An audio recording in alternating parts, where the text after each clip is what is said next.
좋다. 형부랑은 어떻게 돼가고 있는 거야? 왜 여태 아무런 소식이 없어? 혼인신고는 했어? 결혼식은 언제 하는데? 그런데 엄마는 갑자기 급격히 어두워지더니 깊은 한숨을 내쉬었습니다.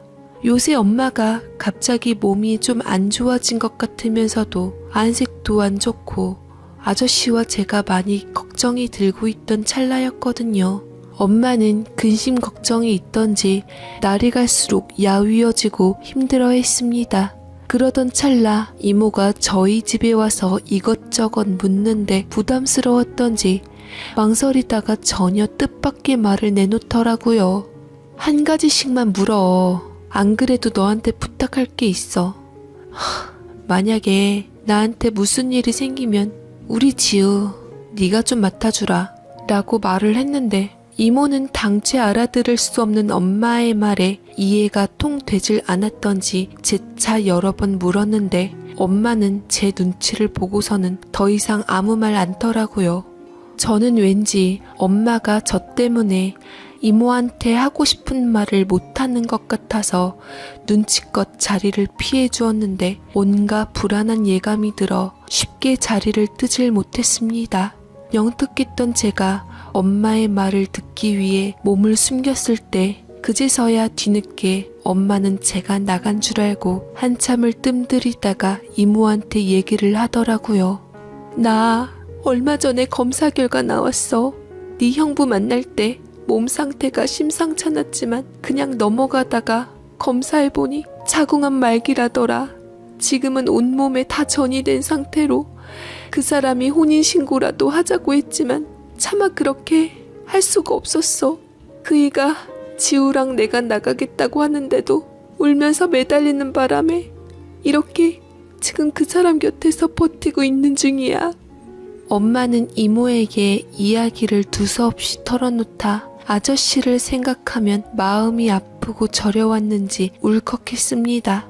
이모도 엄마가 좋은 사람 만나 살만해졌는데 이런 불행을 맞닥뜨리니 말을 잇지 못하고 눈물을 하염없이 흘렀습니다.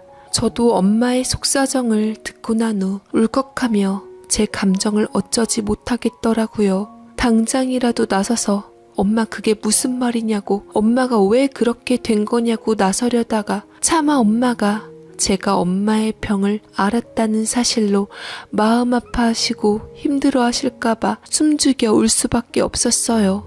자매의 눈물바다가 집안 공기를 흥건히 적시고 있을 쯤 아저씨는 일 마치고 오셨어요. 자매가 왜 이러고 있는지 감을 잡은 아저씨는 자매를 꾸짖었습니다. 다들 왜 이러고 있어? 초상난 것도 아닌데. 지우 알면 어떡하라고. 둘 다 얼른 눈물 닦고 이 아까운 시간 1초라도 아끼며 행복하게 웃어야지. 아저씨의 말에 엄마와 이모는 눈물을 닦고 아저씨 말처럼 억지로 웃음을 지었지만 아프고 쓰라린 건 어쩔 수 없었던 것 같습니다. 저는 엄마가 아프다는 생각에 그날부터 모든 게 손에 잡히질 않았습니다. 제 인생의 전부인 엄마가 아픈데 이런 게 다 무슨 소용인가 싶더라고요. 소중한 존재가 제게 멀어진다는 사실은 저를 절벽으로 내모는 것 같았습니다. 엄마의 몸 상태는 하루가 다르게 시시각각 변해갔고 저는 끝까지 엄마에게 제가 알고 있다는 것을 숨기고 엄마에게 효도하며 더 잘하려고 노력했습니다. 엄마는 힘없는 얼굴로 제게 웃으며 말씀하시더군요. 우리 지우 요새 왜 이렇게 엄마 말도 잘 듣고 이쁜 짓을 해? 엄마가 우리 지우 덕분에 살맛 난다. 정말 행복해. 늘 이렇게만 행복하면 좋겠다. 저는 엄마의 말에 울컥 슬픔이 솟구쳐서 그만 엄마의 말에 어떠한 대꾸도 못하고 그 자리를 도망쳐 버렸습니다. 알고도 모르는 척하는 것도 힘들고 너무나 슬프고 괴로운 감정을 마냥 숨겨야 하는 것도 힘들었지만 엄마를 위해서라면 저는 지금 순간만큼은 엄마를 마냥 행복하게만 해드리고 싶었습니다. 아저씨는 엄마의 고통이 밀려오면 다음날 일을 가야 하는데도 밤새 간호했습니다. 엄마의 고통이 멈추면 엄마는 한숨도 못 잔 아저씨한테 미안해서 남몰래 눈물을 훔쳤어요. 저는 두 분이 밤마다 이런 사투를 벌이는 것을 보며 가슴이 미어져 갔습니다. 저는 그때 정말 후회해요. 제가 차라리 모든 것을 터놓고 엄마 곁에 있어드리는 게 맞았던 것 같아요. 그러면 엄마는 저하고도 마지막을 함께 할 수 있었을 텐데 제가 끝까지 모르는 척하는 바람에 엄마는 저와 할 수 있는 마지막은 함께하지 못했습니다. 그러던 어느 날 엄마가 아저씨에게 더 이상 고통과 부담을 안겨주기 싫었는지 아저씨 품에 고이 안겨 긴긴 잠에 빠져들었습니다. 사람이 떠나간다는 거 참으로 한순간이더군요. 그날 아침 저는 평소처럼 학교에 가려다 울부짖는 아저씨의 소리를 듣고 안방으로 달려갔더랬죠. 아저씨는 축 늘어져 있는 엄마를 껴안고 하염없이 울었습니다. 다 큰 어른이, 그것도 나이가 많은 어른이 하늘이 무너져 내린 듯 우는 모습이 낯설고 무섭기도 하더군요. 영원히 잠든 엄마에게 다가가고 싶어도 아저씨의 처절한 울부짖음이 선뜻 다가서지 못하게 했습니다. 저는 아저씨의 처절한 울음이 저에게 전염됐는지 저 또한 아저씨처럼 오열했습니다. 저는 그렇게 그날 엄마를 떠나보냈어요. 아저씨는 어린 저보다도 엄마를 떠나보내고 상심이 크셨는지 한동안 병원 신세를 져야 했습니다. 저는 그 사이 아저씨 집에서 제 짐과 엄마 짐을 다 빼 이모 집으로 옮겨온 상태였어요. 이모도 동기간인 우리 엄마를 떠나보내고 한동안 무척 힘들어했으나 제 앞에서는 그런 내색을 하지 않고 저를 돌봐줬습니다. 저는 엄마도 보고 싶고 그리웠지만 늘 내 편이 되어주던 아저씨에 대한 그리움이 사무쳤어요. 그래서 아저씨가 보고 싶어 이모와 함께 입원 중인 아저씨를 병문안하러 갔습니다. 아저씨는 전에 없던 초췌한 몰골로 링거의 목숨을 의지하며 앙상한 모습으로 저를 바라보고 있었는데 저를 보자마자 울음을 또 터뜨려서 제가 위로를 해주었지만 크게 도움이 안 되더라고요. 아저씨 괜찮아요? 많이 보고 싶었어요. 지우냐? 나도 네가 많이 보고 싶었다. 아저씨는 저를 보더니 엄마가 생각났던지 미처 말을 다 못 잇고 바로 눈물을 흘리셨습니다. 놀란 이모가 저더러 잠시 나가 있어 라고 하더군요. 울음이 멈추지 않은 아저씨는 이모와 한참 이야기를 나눴어요. 이모가 저를 불러서 다시 병실로 들어가니 아저씨는 잠들어 계셨습니다. 이모가 제 귀에다 대고 말했어요. 지우야, 형부 마음이 아직도 많이 아픈가 봐. 그러니 형부가 다 나을 때까지 못 올 것 같아. 주무시지만 우리 인사하고 나가자. 응? 저는 아저씨 곁에 더 머무르고 싶었으나 아저씨가 아프다고 하니 뒤돌아서야 했어요.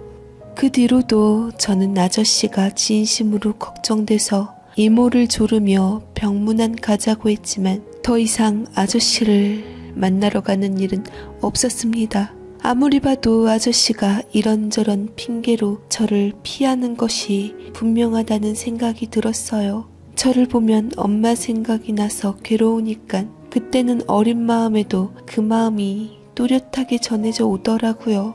엄마를 너무나 사랑한 아저씨가 그럴 수도 있겠다 싶었지만 여태 함께 살면서 아빠로 알았던 내게 아저씨의 행동은 너무나 각박했습니다. 제가 점차 실망을 느낄 때마다 이모가 제 마음을 알아채고는 그러더군요. 형부가 너 보고 싶다는 말 전해달래. 그리고 아프지 말고 건강하게 지내라고 하더라. 밥 거르지 말고 꼬박꼬박 챙겨 먹으라는 말도 알았지? 아저씨가 나 보고 싶다면서 왜 나 보러 안 온대? 이젠 다시는 나 보고 싶지 않대? 내가 엄마 딸이라서? 그런 거 아니야 지우야. 너무나 서운하겠지만 네가 형부를 좀 이해해줬으면 좋겠다. 그냥 형부가 좀 바빠서 여기서 일하는 게 아니라 전국적으로 다녀서 그래. 이모의 말이 도무지 이해되지 않았지만 아저씨가 전한 저의 당부에 대한 말을 곱씹어보니 눈물이 핑 돌았어요. 모든 게 변명이고 핑계일 뿐이라는 생각이 들자 저한테도 그게 참 많이 상처가 되었습니다. 엄마와 함께 날 딸처럼 누구보다 아끼고 좋아해줬던 아저씨가 한순간에 돌아서더니 그건 내가 친딸이 아니니까 라는 생각이 자꾸만 들어 스스로 움츠려들게 되더라고요. 저도 더 이상 아저씨를 붙잡을 수 없게 되었고 그렇게 저는 제 마음속에서 강제로 아저씨를 몰아내게 되었습니다. 그래도 아빠처럼 정말 아빠처럼 한 번씩 사무치는 그리움은 떨쳐낼 수 없었어요. 저는 예민한 시기 엄마를 잃고 아빠 같은 아저씨를 잃었지만 마음을 다잡기 위해 애써 그리움을 잊고자 학업에 충실히 하고 공부에 모든 시간을 쏟게 되었습니다. 그렇게 저는 이모 곁에서 살게 되었고 시간이 흘러 별탈 없이 원하는 대학으로 진학해 졸업했습니다. 저는 아픈 세월을 뒤로하고 성인으로서 사회에 첫 발을 내디디며 취업하게 되었어요. 운이 좋게도 제가 취업한 곳은 어느 대기업이었습니다. 제가 하필 많은 대기업 중 그곳을 택한 이유가 있었어요. 대학 다닐 때 친구랑 같이 방학 동안 아르바이트를 하러 그 회사 생산직에 일하러 간 적이 있었습니다. 거기 구내식당의 밥이 너무나 맛있어 이런 곳이면 직원 복지뿐만 아니라 모든 게 잘 돼 있을 거라는 생각도 들었고 사실은 제가 잊지 못하는 사람과의 추억도 남아있어서였습니다. 취업을 하자마자 현장 일에 서툴렀던 저와 친구는 같이 일하는 다른 분들에게 민폐였어요. 공부라면 자신 있었는데 몸쓰는 일은 젬병이었죠. 그래도 다들 그곳에서 오래 일하시고 연장자들이라 일이 서툰 우리를 참 예뻐해 주셨습니다. 그날도 어김없이 친구와 저는 연신 실수를 저지르고 있었어요. 보다 못한 반장님이 한 소리 했습니다. 학생들 거기서 알짱거리지 말고 여기로 와봐. 공부만 하고 와서인지 어째 하루를 조용하게 넘어가는 날이 없네. 학생들한테 딱 맞는 일거리 줄 테니까 따라와. 친구와 저는 지하에 있는 창고로 쫓겨났어요. 다행히 친구와 함께여서 그런 와중에도 서로 의지가 되더군요. 그곳에서 우리가 할 일은 출고하는 일을 돕는 거였습니다. 출고 나갈 제품을 파악해 수량만 확인하면 되는 아주 간단한 일이라 실수할 일이 전혀 없었어요. 창고에는 직원이라고 해봤자 임시로 차출된 친구와 저 그리고 기존에 있던 직원 2명이 다여서 아주 단촐했습니다. 우리는 창고 직원들의 보조라 각자 짝이 정해졌어요. 저와 짝을 이룬 분은 저보다 10살이나 많은 분이셨는데 그분은 직함이 따로 없어서 선생님이라 부르기도 못하고 그렇다고 아저씨라 부르기엔 젊어 보여 애매했지요. 그래서 그냥 제가 부르기 편한 대로 제 일을 가르쳐주니 사수라고 불렀네요. 그분도 딱히 불만이 없었고요. 제가 창고로 쫓겨온 날 절 놀리더군요. 이곳에 온 걸 환영한다. 여긴 몸이 둔한 사람들만 오는 유배지다. 동지가 늘어나서 기쁘네.